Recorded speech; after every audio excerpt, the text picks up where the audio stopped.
I really want to be positive about the future of Britain. Across Britain, people get up every morning to go to work, to get their kids to school. They pay their bills, try to save a bit. They graft. The factory workers, small business owners, teachers, carers, those who serve our country, whether that's in scrubs or the uniform of their regiment. This video, if you haven't figured, this is off the record, Black Belt Barrister off the record. Please do subscribe for my personal views on these things. I'm so grateful to your subscribing so far. I am inherently a really positive person. Anyone that knows me will tell you I am always looking for a solution. I'm always looking to solve the problem. I will always bounce back from something negative. If something bad has happened, I'll have a period of not being happy about it, but then I will come back and I will find a solution. I'll find something positive. I'll turn it to my advantage, and I will always, one way or another, I will always make things work. Just jumping in for a moment, talking about businesses and working and the incentives to work.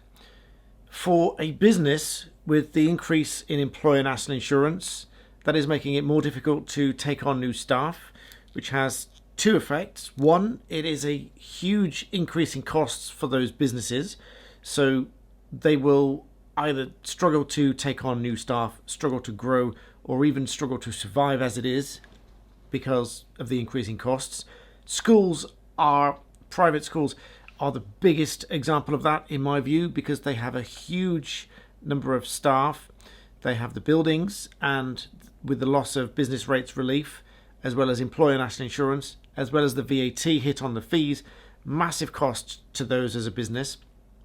But businesses in general will struggle with the current staff, if they are staff heavy, struggle to take on new staff. But then you look at the owners of those businesses. How are we incentivizing business owners when the dividends tax relief has been massively curtailed in recent years? And so it is far less attractive to be entrepreneurial, to grow a business, or even to start a business, with the cost to that business and the risks. I hear a lot of people talk about maternity and paternity leave and holiday pay and all of this sort of stuff. If you own the business, you get none of that. So people argue about how many months they get maternity or paternity pay and what they get in that sense. If you own the business, whether you're a sole trader, a small business owner, or medium enterprise, if you own and operate that business, you get nothing. No one pays you statutory maternity pay. It doesn't exist for a business owner. Either the company can pay it, which is still you paying it, or you don't get it. So you as the business owner, you have to make that money as the business. If you're a small business and the business only just about makes enough for you and a couple of people that you employ, it doesn't have the extra money to pay you as the business owner to keep running that business, because you're not running that business. So it doesn't have the extra money just to pay you to not run the business, because the business won't run. Only when it's big enough that you have people that can continue to run that business and the business has enough money to do that, only then it works. But there's a huge gap in between the vast majority of people that run small businesses and then the bigger businesses that can afford that. There is a huge gap there. The vast majority of small business owners simply would not be able to do that. That is just a huge gap and a lack of incentive for a lot of people. Likewise, disability benefits and everything else. Now, there's a huge number of people that genuinely need it, but if you see the numbers going up off the charts with ADHD, with autism, with all sorts of different diagnoses that people are in receipt of these funds for, this, I think, is a disservice to them, because it disincentivizes them to then go and work. There's a whole discussion. I could talk for an hour on this and what you can really do to develop your own personal wealth. That is for my wealth channel, my Daniel Shensmith channel. I'll link that below as well.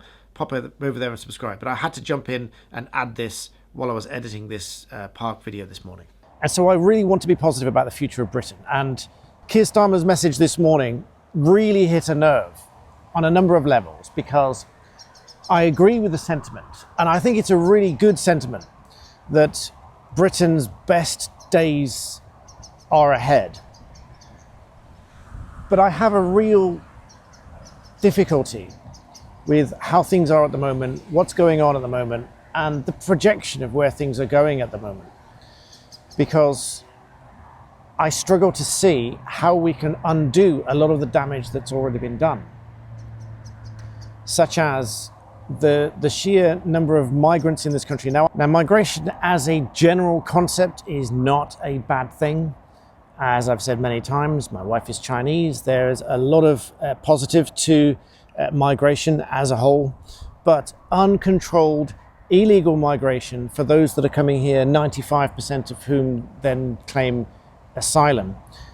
If it was a tightly controlled system and there wasn't such a backlog and there wasn't such a massive cost to society, and there wasn't the influx of stories that we get about the criminality aspect and so on, and the reports that they've been using and abusing hotels to start restaurants, and they are working as courier delivery drivers, obviously not paying tax because they can't pay tax, they're not registered, they're not allowed to work, and yet they're working and therefore not paying tax, earning £1,000 a week.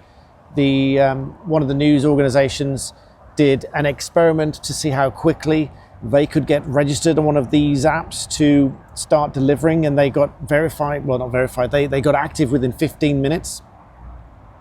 And so all of this illegal working whilst they're in taxpayer funded hotels and so on. And this is a massive cost to society.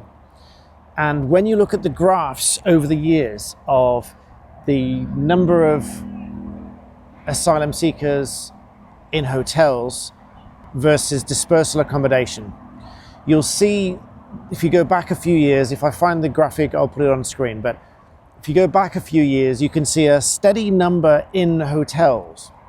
And then as that number increases in recent years, say the last 5 years or so, they obviously then want to reduce those numbers in hotels because the number goes up, and then therefore it hits the news. People get upset about it because there's a lot of money being spent on it, and therefore they want to reduce those numbers.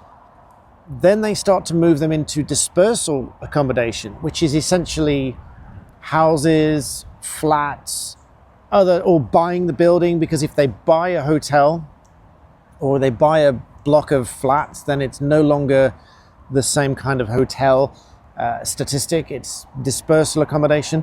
Those numbers then go up. So they get the hotel numbers down, but those numbers go up. But all the while it's still a cost to the taxpayer. And at the same time, we have everything that's going on in London, the sheer number of mobile phone thefts and other kind of crimes and sex crimes, and the police are too busy to deal with these. And in so many cases, I've done videos about on my Black Belt Barrister channel where people have had cars stolen and they can track it to a location and the police don't have the resources to deal with it. Someone's had a phone stolen and the police don't have the resources to go and get it, even though they can track it to the location. And these people then sometimes go back and get it themselves. And the police say, just let us know if you need our help, if you have a problem. And this is not the support we need. And so with so many thousands of phone thefts and other thefts and other offences going on, they simply cannot cope with these. And so I look at the trajectory of this country and I really do have concerns about it, whether we are genuinely going to be able to fix these things, or whether there's a tipping point where we've gone beyond this tipping point and it's now potentially too late to actually do anything about these things.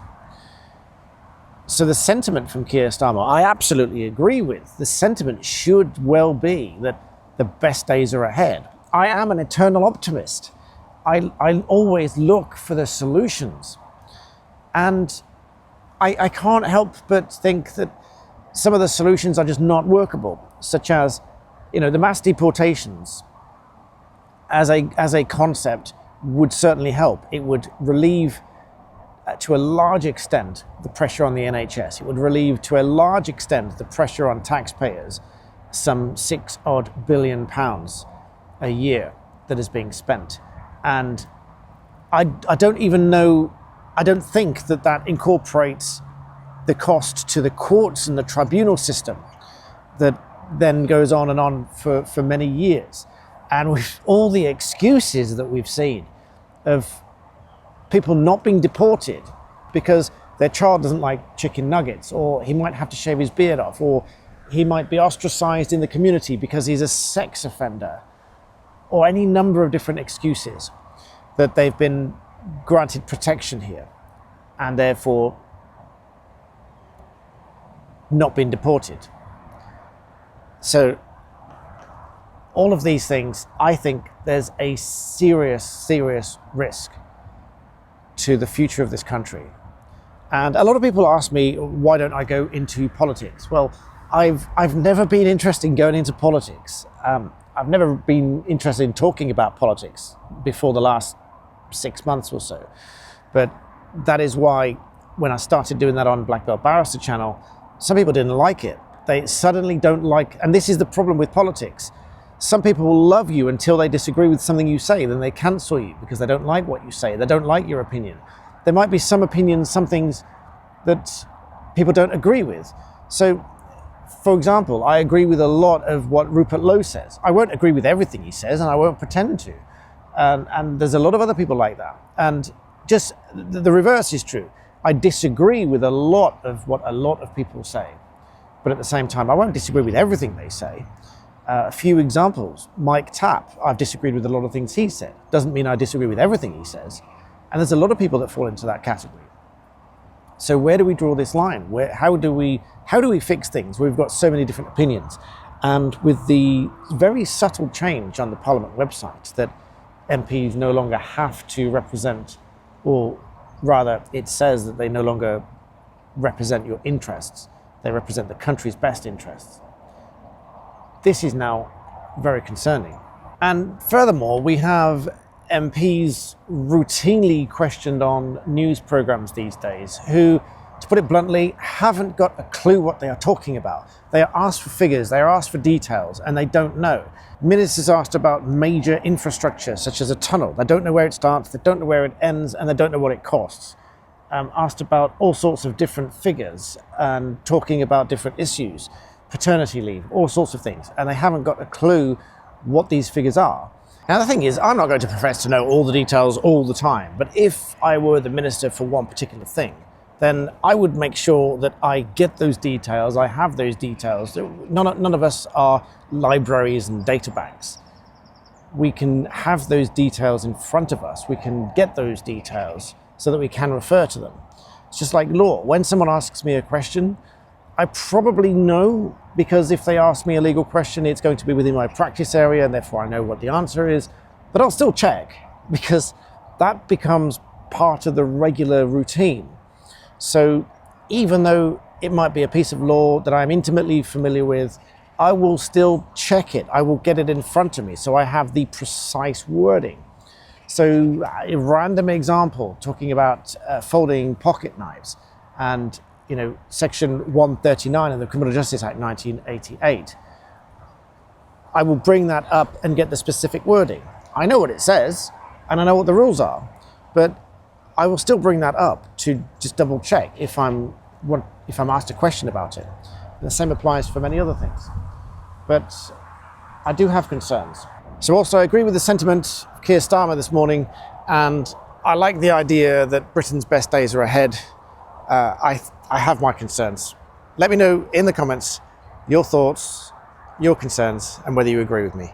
But for now, those are my thoughts this morning for Off the Record. Please do subscribe, and I'll see you in the next one.